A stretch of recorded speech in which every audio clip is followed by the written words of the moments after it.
Bueno, no me acuerdo cómo me enteré, pero obviamente me debe haber enterado. O sea, esto es el contexto también, que en el año 85 yo estaba como muy vinculado a gente de arte, de literatura, de todas esas cuestiones. Un poco escena avanzada, un poco otras cosas.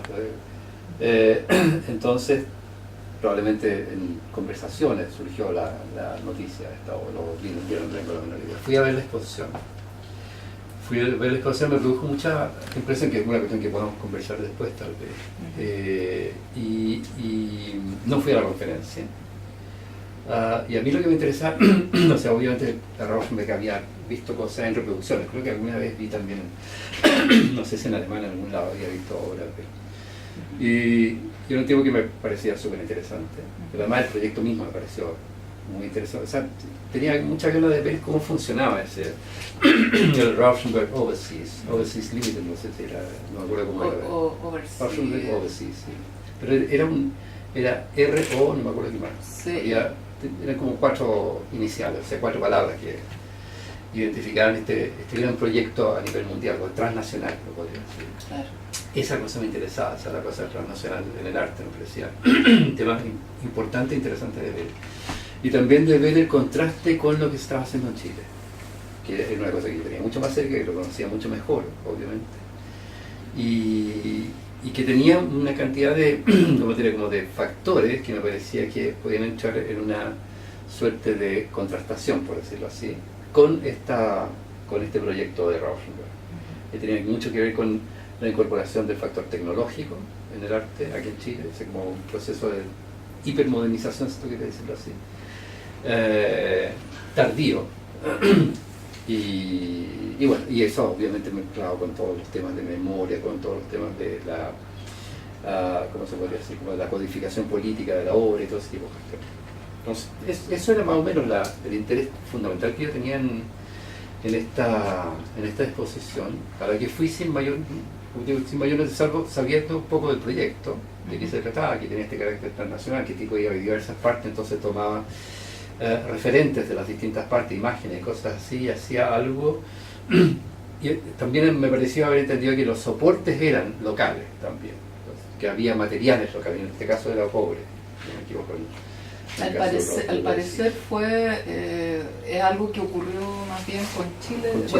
No, creo que en otros casos como en Oriente uso harto como tela, sí, como, pero así como materia prima, puede ser que en Chile fue más notable. Porque además eso también tiene mucho que ver con la tolerancia al soporte al tipo de obra que él estaba haciendo, la cosa como de grabado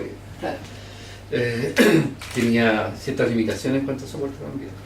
Pero eso es lo que me interesó de la obra, y bueno, había que ir a verlo. O sea, obviamente yo venía a Rauschenberg en un país bastante vapuleado, además con el terremoto recién a la espalda.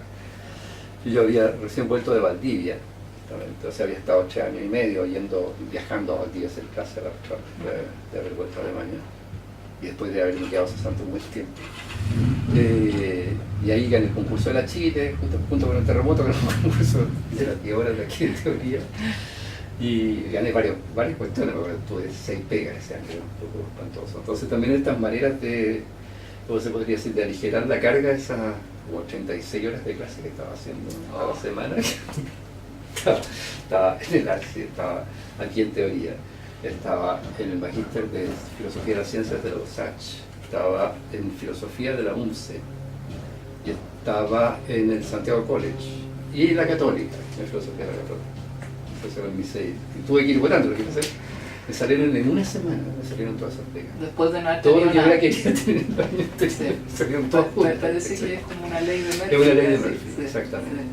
Entonces, entonces tú ya estaba viviendo en Santiago. Y clases en la Chile. O sea, sin tener que viajar, más bien dicho, y haciendo clases en la Chile, exactamente. ¿Y te acuerdas porque vino acá?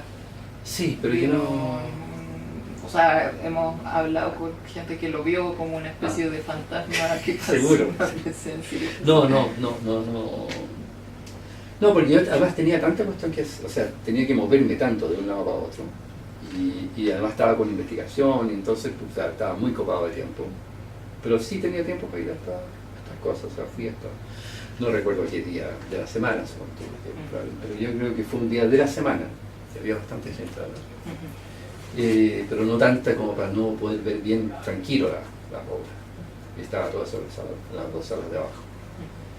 Y eso es lo que yo recuerdo, y como te digo, ahí la cuestión, para mí más importante es la cuestión como contextual, o sea, ¿qué me pasa a mí viendo esas cosas? De Rauschenberg teniendo esta otra relación con la producción que se estaba haciendo en Chile, y que se venía haciendo en Chile desde hace bastante tiempo, de los años 70, 75 para adelante, más o menos, con Deep, con Hart, con todo el lote.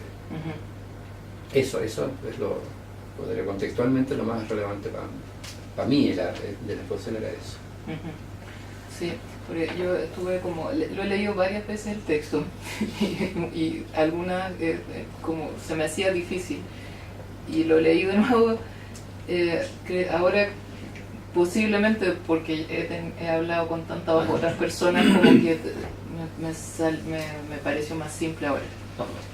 Y esto del contexto, hablamos con Gonzalo Díaz, yo decía, no sé si pensando en el texto, pero dijo algo que me quedó dando vueltas, que tiene que ver con que no había ningún contexto en el fondo, para que esta persona, o sea, que no, como la sensación que quedó de que fue una visita que incomodó bastante y que no hubo como un intercambio real entre los artistas de acá claro, entonces como claro. que no hubo como que eso ocurría porque no había ningún tipo de contexto donde esto pudiera ocurrir realmente en Chile. Ahora que tú dices, ahora me acordé que se llama Fuera de Contexto ese texto. Sí. Se llama Fuera de Contexto. Y por eso estaba hablando del contexto entonces, se me había olvidado completamente cómo se llamaba. Claro, Fuera de Contexto tenía que ver con eso, exactamente. Ahora tenía que ver también con una cuestión que era más directamente, ¿cómo te diría? Con las dos cosas tal vez. Más directamente refería a la obra de Rauschenberg, a esa obra en particular de Rauschenberg, como también a lo que estaba pasando en Chile. O sea, porque Fuera de Contexto era como decir las dos cosas. O sea, lo que resulta interesante, por así decir, de esta cultura es que las dos cosas están fuera de contexto. Y es cierto, o sea, en Chile no había un contexto para que ocurriera esa venida de Rauschenberg, fue una suerte de, no sé, como que instalar una cabeza de playa, porque alguna posterior invasión, una cosa que no ocurre, por supuesto. Pero era como, poco tenía ese carácter, era una luz de, ¿cómo diría? Como de producción de imágenes, o sea, una luz de imagen y una luz tecnológica también, o sea, una avalancha que te hacía ver lo que se hacía en Chile, incluso con medios tecnológicos, por ejemplo, lo que se hacía con medios fotográficos de distinta naturaleza, como una cosa como enternecedoramente artesanal. Y eso me parecía súper interesante, o sea, cómo podía, aquí no se trataba como de pensar algo así como que la tecnología no puede sino ser de punta para una producción artística que se produce en determinado momento, o sea que requiere entrar en conversación, en diálogo con la tecnología de punta de ese momento, como podría ser las cuestiones digitales o cosas por el estilo, porque todas las cosas tienen sus densidades temporales, ¿verdad? Y las tecnologías coexisten, además en países del tercer mundo coexisten mucho más todavía que en otros países del primer mundo, que están más homogeneizados hasta cierto punto en términos de tecnología, que en Chile había mucha, ya había bastante heterogeneidad tecnológica, y esa era una cuestión que estaba en las obras de acá, pero que me parecía interesante que uno empezaba a verla mucho más claro si veías Rauschenberg también, si veías esta cuestión que estaba como en el pic artístico tecnológico del momento. Esa es la primera cuestión que me interesaba. El otro tema que había ahí, junto con, o sea, además de las junturas entre dos fueras de contexto, porque también el chileno también fuera de contexto, o sea, cuestión no armaba contexto nunca. Además que no había manera de armar contexto, porque eran artistas que estaban en una suerte como de guerra civil permanente. Y yo trataba de no estar en guerra civil, pero yo fui a miles de reuniones, fiestas, de todo ese tipo de cosas que terminaban peleas de Trumoli con Gitbon, de Gitbon con no sé quién, o sea, todas las cosas. Muy chistoso todo eso, ¿no? Era entretenido. Pero lo que tú veías es que no se configuraba una comunidad, lo que podría haber sido un sentimiento de comunidad, o sea, había amistades ciertamente, pero siempre eran las amistades, ¿cómo te diría? las decisiones de amistad implicaban también decisiones de separación, enemistad, animadversión, lo que fuera. O sea, dependiendo con quién estabas tú, ya sabías más o menos con quién no estabas tú, ¿verdad? Y tal vez con quién, en contra de quién estabas tú también. Había mucho sobre todo. Entonces tampoco había la posibilidad de configurar un contexto. El contexto se configuraba de una manera, como te diría, asintótica, por llamarlo así, como cortándose las paralelas en el infinito, que eso era como la escena avanzada, que era como el gran invento de la Negri, el notable invento de la Negri. Se gusta configurar eso que está muy bien llamado como escena también, porque no es otra cosa más que una escena, con toda la complejidad que el término puede tener en todo eso. Sin embargo, también tiene esa como delgadez, por así decir, de la escena, que es lo que te dice que eso, en términos de formas de vida, no existe. O sea, las formas de vida son totalmente diversas y dispersas. Entonces, claro, fuera de contexto también acá, me parece a mí que uno podría decirlo, de la producción artística también, y tenía que estar de una u otra manera fuera de contexto, porque no podía sino resistir al contexto, o más que resistir, no podía sino diferenciarse respecto al contexto. Ya sabemos cuál es el contexto. Entonces, esa era, como te digo, una primera cuestión que tenía que ver, y probablemente estaba en el título de fuera de contexto. Yo creo recordar que el título lo pensé mucho más en función de la obra de Rauschenberg, en función de, o sea, lo que yo me acuerdo, o sea, como físicamente haber bajado a la sala, llegar a la primera, a las dos salas, primera sala y la otra sala. Y me empiezo a hacer el recorrido, y realmente quedo como muy impresionado por ¿cómo te diría? Por eso que te decía, que es casi como una cosa invasiva, o sea, muy poderosamente invasiva en términos artísticos y tecnológicos, que no se había visto acá, y que no había nada que se le pudiera comparar de acá. Además, con una masividad que la hacía aún más, poder ponerse entre comillas, violenta. O sea, me parecía una cosa que tenía un factor, no un factor, sino que un índice de violencia en términos imaginales, bueno, todo lo que uno quiera ponerle a eso. Y esa fue la primera impresión que tuve, o sea, solo bajar y ver toda esa cosa. Esa es la primera impresión. O sea, esto es mucho. Esto es mucho más de lo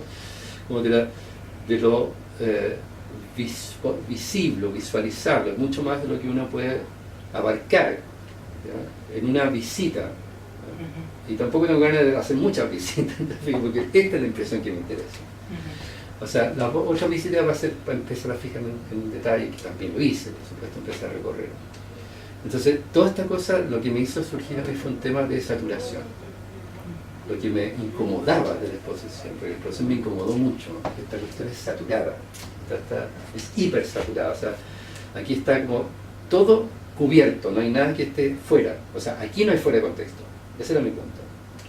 Entonces, un momento, o sea, esa cuestión no existe. No existe esa cosa como puro fuera, o sea, puro contexto, más bien dicho, donde tú construyes en dos salas un contexto que es absolutamente saturado y que ya cubrió todo. Y donde no existe ningún fuera de contexto posible, no existe ningún margen, ningún punto ciego, no existe ninguna esa cuestión. Entonces, di la vuelta a la primera sala, di la vuelta a la otra sala, primero la sala norte, después la sala sur.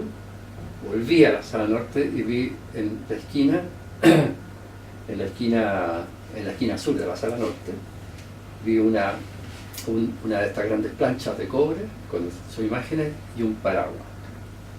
Entonces dije, bueno, esto es la función. O sea, esta además es la inteligencia de Rauschenberg. Porque el tipo lo que está diciendo es que hay que proteger la imagen. O sea, no hay la posibilidad de tener una saturación absoluta del contexto. Si no tenéis un dispositivo o un aparato de protección de las imágenes, porque las imágenes finalmente son súper frágiles, son endebles, son como las imágenes que uno imagina, o que uno ve, o que uno memoriza, o recuerda, cosas así, son de una fragilidad extrema. Entonces, lo que no es posible tener toda esta imagen allí si no hay una protección de la imagen.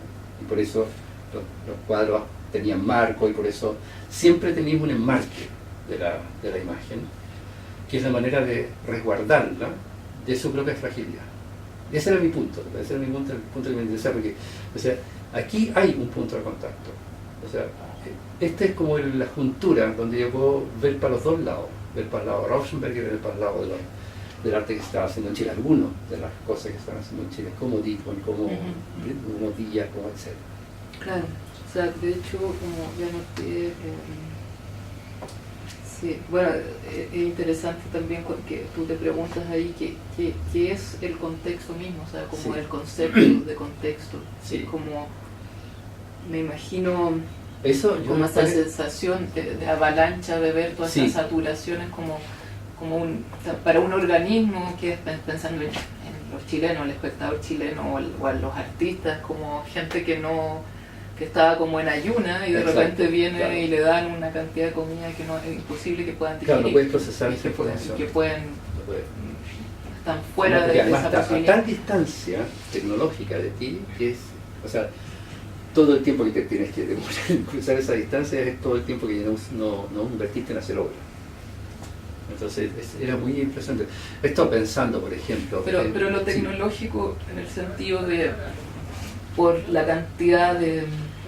Porque hay muchas obras de él que son muy cercanas porque vienen de prácticamente la basura, entonces claro, como que por ahí no hay mucho procesamiento técnico. O sea, lo tecnológico te refieres como estas planchas de cobre, como también como los procedimientos de impresión sobre la plancha, todo ese tipo de cosas. Como los recursos. Claro, los recursos, y por el nivel de impecabilidad que tenía todo el asunto, que eso supone mucha tecnología, porque para lograr cosas tan impecables te tienes que tener aparatos muy potentes, si no se nota, empiezan a aparecer las manchitas, empiezan a aparecer los descalces y todo ese tipo de cuestiones.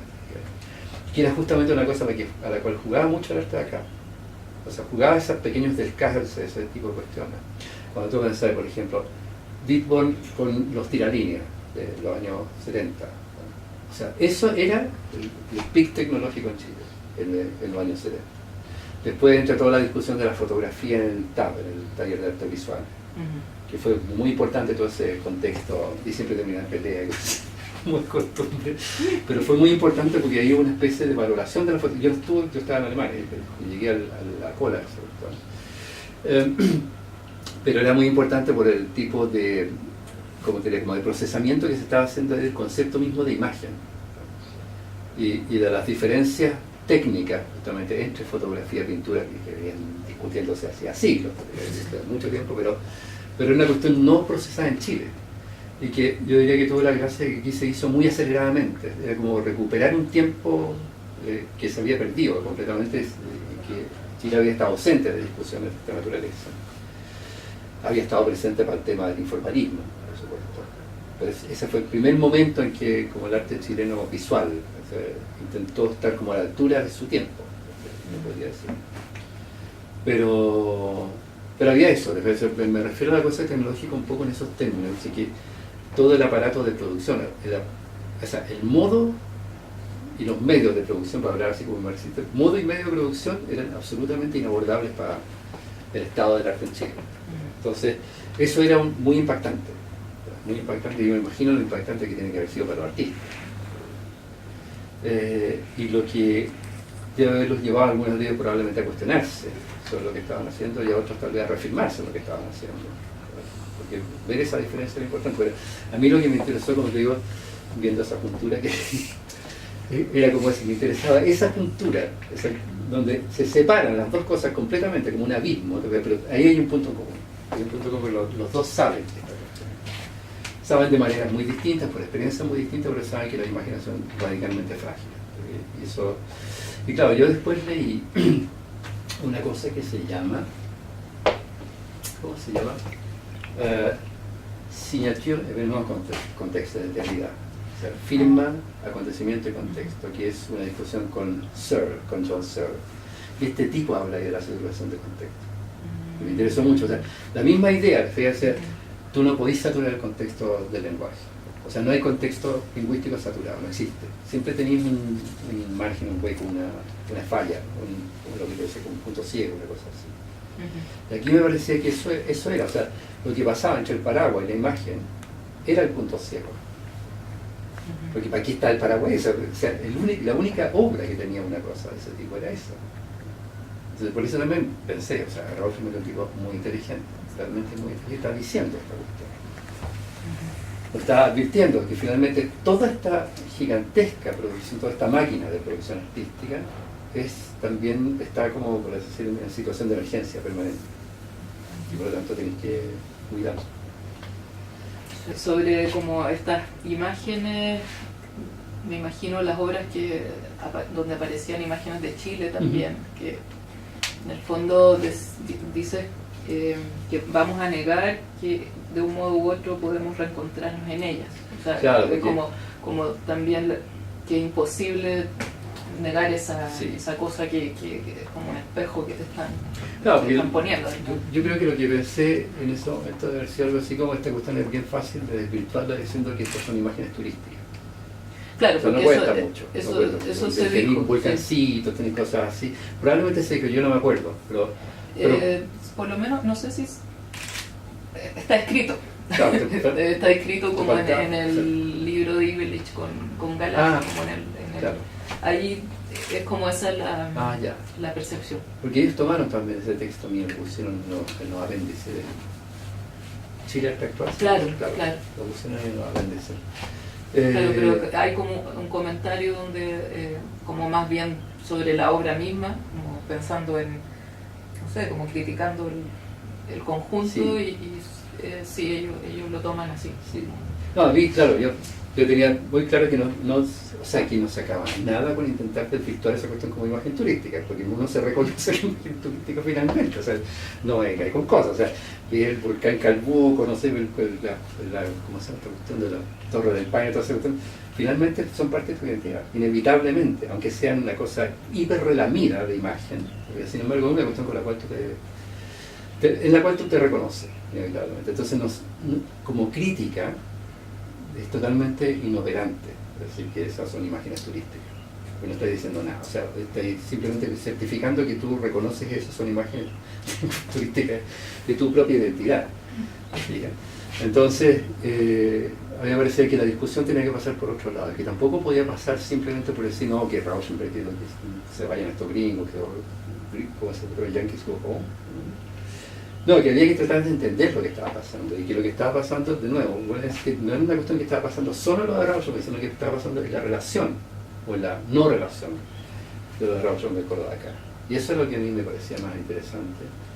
Además, un poco yo diría como por una actitud que para mí es como inevitable, que tengo que mirar la singularidad de las cosas, no puedo empezar a ver filiaciones, géneros, cosas así, porque se me pierde lo que quiero ver. O sea, por eso me interesaba, o sea, este gallo es Rauschenberg, así como, no es que haya pensado esa cosa, pero era como eso, este gallo finalmente es Rauschenberg, estamos hablando de este gallo, estamos hablando de Warhol, estamos hablando de gente así. No estamos hablando de un picante que llega, que arma un gran show, un gran espectáculo, ¿verdad? Y que te trata de vender, no sé, unas cuantas no sé, como estampitas o cosas por el estilo. No, esto es arte contemporáneo, de primer nivel. Entonces yo también quiero entender lo que está pasando singularmente en esa obra. ¿Okay? Y eso fue lo que me dio el parámetro. O sea que, bueno, y eso fue lo que entendí yo, fíjate, lo que entendí yo de la singularidad de esa obra. Pero también por eso, porque no se trataba tampoco de poner en oposición una cosa con la otra, porque no tenía ningún sentido, además no tenían dónde juntarse para esa oposición. Tenía que tener un terreno común para que haya oposición. Aquí no había terreno común, pero sí había este curioso momento como tembloroso, por así decir, entre un contexto o fuera de contexto y otro. Claro, habían algunas cosas como esta idea de la transnacional del arte, sí, y también una como ocupación aleccionadora, me llamó la atención, como pensar que esta gran esta monumentalidad de la exposición, que está todo el museo, que era como también una especie de ocupación, claro. Y que sí yo lo puedo llegar a entender pensando justamente en cómo se daba y en que no había comunicación, que no hubo comunicación, yo creo, de parte de ellos, de nadie, ni de los que lo recibían, o sea, del museo, de la misma producción de su proyecto, de cómo claro, como explicaban que esto sucedía aquí en otro lado, como que no hubo, esas instancias al parecer no sucedieron nunca. Claro. No, yo creo, no recuerdo, o sea, yo tampoco estaba tan atento a esas cuestiones, pero no recuerdo que haya habido nada parecido. O sea, ahora estaba pensando en otras cuestiones como de esa época. Son 32 años. Sí, mucho tiempo. Y estaba pensando, ¿cómo sería? Lo primero se me fue, lo segundo se me quedó, que es como Unido en la gloria y en la muerte, la de Gonzalo, que se hace, no me acuerdo, 90 y algo, no sé, por ahí. Sí. Ocupación de la sala de abajo, ¿no? Con todos los alzaprimas. Sí, debe haber sido como 97, por ahí, yo estaba estudiando. Claro. Y que toda la gente daba vueltas. Exacto. Era muy divertido. Y eso era interesante, o sea, nunca lo pensé, pero pensar esas ocupaciones de la... Ahí estaban las alzaprimas sosteniendo el edificio, esa onda, y sosteniendo el edificio republicano, además con toda esa ¿cómo se llama? Temática de Gonzalo, que es muy central con la balaustra y todas esas cosas. Y que fue muy fuerte en toda esa época en el Gonzalo. También estaban las cornisas, las molduras, las cornisas y todo ese tipo de cosas, una exposición que hizo en el Bellas Artes de Caracas, muy bueno. Pero pensando un poco en eso, que es la diversidad del tipo de ocupación del espacio, que lo primero que pensé tenía que ver con eso, o sea, se disponen 2 salas para instalar todas estas cuestiones, se hace un estudio como de la forma de instalar estas cosas, de tal manera que no rinda. Y el espacio queda como, también había eso, había una disociación entre el espacio y las obras. Y también la otra cuestión que creo que no lo puse en ninguna parte. Eso me parece que también era súper interesante. O sea, cuando tú tenés un espacio de exhibición, normalmente lo que haces es buscar algún tipo de ajuste entre los objetos, o sea, es obligatorio buscar algún ajuste, aunque sean los ajustes más mínimos, que corría un poquito para allá o corría un poquito para acá. Con los cuadritos, incluso con esa cuestión, hacía esos ajustes. Y aquí, sin embargo, tú no veías esa cuestión, tú veías como una ocupación, exactamente, ocupación del espacio que era tan, ¿cómo te diría?, tan servicial a esa ocupación como indiferente. Y eso también es una cuestión que creo que no lo puse nunca en ninguna parte, pero me llamó la atención esa cuestión. Porque a diferencia, y por eso estaba haciendo la observación con lo de Gonzalo, a diferencia de esa ocupación, que es una ocupación totalmente rigurosa de ese espacio, o sea, que está pensando el espacio entero, como el espacio del edificio, claro, como una cosa media cavernosa también, o sea, con mucha implicación. Eso es como la radicambre surrealista del Gonzalo, que siempre lo onírico, o sea, que es muy notable.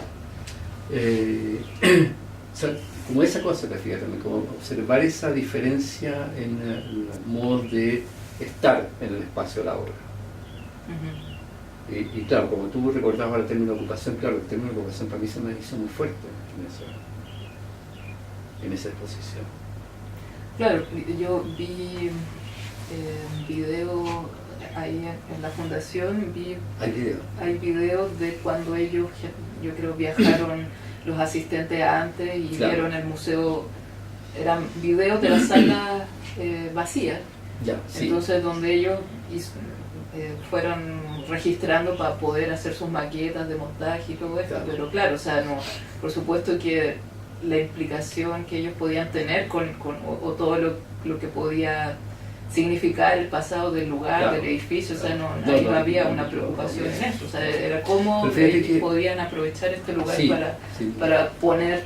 Pero lo que yo pensaba también era un poco como eso, o sea, como también el tipo de como sensibilidad lugareña, no tanto de las personas, sino que del lugar mismo, porque son cosas que yo creo que uno comprueba recién a distancia y en la memoria. Por ejemplo, también muy difícil disociar ese espacio de esa obra de Gonzalo. Eventualmente de otras obras también. Me resulta difícil disociar prácticamente todo el museo, todo el primer piso, segundo piso, de la retrospectiva de Downey. Y ahí había una sensibilidad lugareña. O sea, yo puedo seguir viendo esas obras ahí. Si voy para allá, sigo viendo esa cuestión. Sigo viendo la Anaconda, sigo viendo esas cuestiones. Porque hay una especie como de receptividad del lugar respecto de la obra, y un acomodo de la obra respecto al lugar también. Y es curioso que se produzca en algunos casos. Tiene sentido que, o sea, decir que una obra sacada de contexto, hablar de Nueva Razón, como le gustaría hacer a Heidegger, como voy a sacar un templo griego, hacer un teatro, no necesariamente. Entonces, porque hay otro tipo de adaptaciones lugareñas también, cosas que sabía muy bien Duchamp. O sea, también hay, o sea, las adaptaciones lugareñas nunca son sin conflicto. Entonces, y esa adaptación con conflicto es lo que te hace que te acuerdes de las cosas. Que unos lugares se te queden asociados a algunos eventos o imagen o lo que fuera. Eso también, pensando a la distancia, una cuestión que yo creo que también podría leer en la exposición de... O sea, en ese hiato entre la exposición de Rauschenberg y Guerrero. Sí, sobre estas imágenes, como, o sea, pensando como en las imágenes postales o las imágenes de Chile, en el fondo, que yo me di cuenta, porque allá vi también las fotos que tomó, que no todas ocupó para esta obra, pero tienen por lo menos como unas 33 que son lo que él quedó como seleccionado por él y que se toman en cuenta como si fueran obras, o sea, no simples fotos de registro y así. Y después, además, en ese minuto había una exposición, una retrospectiva en el MoMA de él, que había estado antes de la Tate Modern en Londres, y justo, y bueno, yo aproveché de viajar en ese minuto para verla. Claro. Y bueno, y en la exposición no había nada de ninguna de las obras de Rossi Chile, o sea, de lo que hizo acá. Pero me di cuenta, pero me di cuenta que habían fotos de Chile reconocibles en otras obras posteriores. Y de hecho hay una de un tipo que parece que le gustó mucho, porque la vi en muchas partes después. Y un tipo como de la Vega, imagino que va a estar con un saco, como de cajones, así, de cajones hacia arriba. Y esa foto aparece como como aparecía además en la última, esa imagen aparecía como en la última obra saliendo de la muestra. Era un poco como el cierre también. Mira. Y eso me llamó mucho ¿Eso la atención? atención. ¿Dónde? Eso era en el MoMA. En el MoMA. Y eso me llamó mucho la atención. Como una especie de fantasmas que recorrían estas otras obras que no tenían ya más relación con esta cosa como de itinerancia con ese proyecto, como ese mega proyecto. Y ahí es como, no sé, uno se puede preguntar varias cosas también, o no, por lo menos preguntar. Sí, ahora me acordé también de una cuestión que tenía que ver con la cosa tecnológica al principio, que este tipo también buscaba un poco vincularse con el lugar a través de la técnica. Técnicas lugareñas también había ahí, si no me equivoco, con las cosas que hizo en Asia. Usó técnicas de... Como el papel hecho a mano, eso aparecía, y aparecían, habían cosas en esta misma retrospectiva. Sí, le interesaban como eso, como aprender quizás, o ir y volver también en esta... eso era, tratando de acordarme, que era lo que me parecía ver en esa cuestión. Yo te partí hablando como de la densidad histórica de las técnicas, o sea, no existe algo así como una contemporaneidad pura de las técnicas, todas las técnicas están en el mismo punto de desarrollo, por llamarlo así, sino que tienes desde las más arcaicas hasta las de punta coexisten. ¿Sí? Y esa cuestión en nuestra vida cotidiana es esa cuestión. Entonces, además que como nuestro cuerpo ya es técnico, entonces no podemos evitar que tenga esas distancias tan grandes, desde nuestra propia animalidad hasta las cosas más hiper avanzadas. Y lo que no sé si me parecía, pero yo creo que pensando para atrás, fíjate, me extrañaría que no me hubiera parecido, que lo que había ahí era una especie como de presentificación de las técnicas. Pero ahora me acordé bien de esa cuestión, que usaba técnicas de los lugares donde iba, de las regiones, países, etcétera, donde iba, pero el procesamiento que hacía esas técnicas las ponía todo en presente. Y esa es una cuestión que también me incomoda a mí. Estoy seguro que eso era parte de mi incomodidad con la cuestión. Como no poder reconocer como las diferencias temporales de las técnicas, que también me parecen súper importantes desde ese punto de vista. Y no por un error de factura de Rauschenberg, sino que al contrario, o sea, por la absoluta pertinencia de su factura. Convertía todas las técnicas en presente. Y eso también producía un gran efecto de separación, de distancia respecto a lo que estaba pasando acá. Como que homogeneizaba esta distinta... Claro, pero yo diría que el Gadamer mantenía las diferencias de las técnicas, pero las diferencias técnicas, o tecnológicas más bien dicho, de las técnicas, pero no las diferencias temporales. Eso es lo que no podía, me parece a mí, por el tipo de proyecto, de programa productivo, no podía dar cuenta adecuadamente de las diferencias temporales de las técnicas que él mismo estaba adaptando o utilizando para su obra. Me parece que eso se podría decir, tendría que ver con las cosas que no pasan nunca, pero igual, después, si tienen un tiempo, después podemos ver el catálogo, claro. podemos verlo porque claro, ahí podría ser bien constructivo. Sí.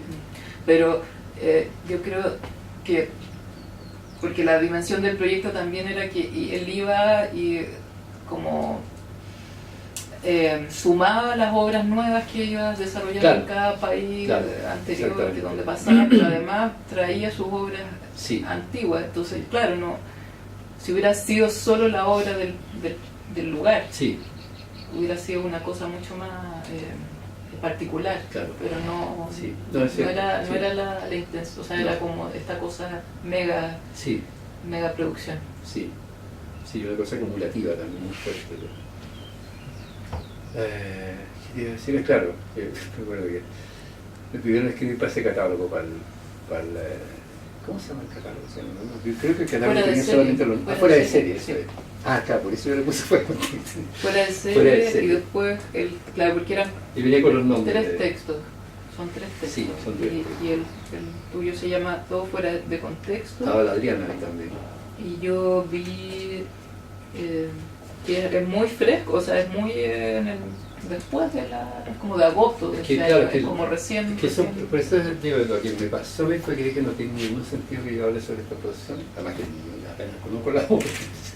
¿O no las habías visto? No, o sea, no se conocía. Eso pasaba en ese tiempo, que te pedían que te escribieras una cuestión y ni siquiera tenías visto unos proyectos, una hoja y no existía. Una cosa que no existía.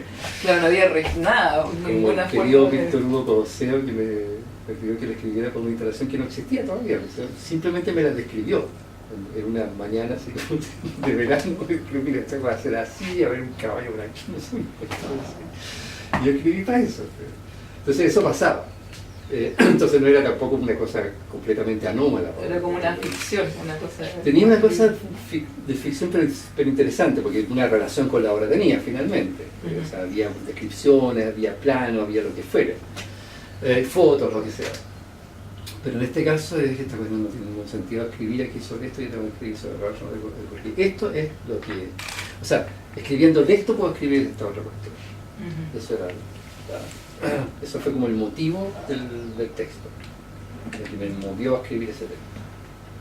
Que no tenía nada que ver con los... O sea, no era ninguna petición de nadie, ni de los artistas, algo que como que ellos quisieran que eso apareciera ahí. No, simplemente me dieron que escribir, yo creo que nos dieron a todos, éramos tres si no me equivoco. Sí. Yo creo que estaba la Adriana. Parece que el otro de la Nelly Richard. De la Nelly, sí, no, de la Nelly. Y alguien que yo no conozco. Sí. El primero. Puede ser Gonzalo Muñoz.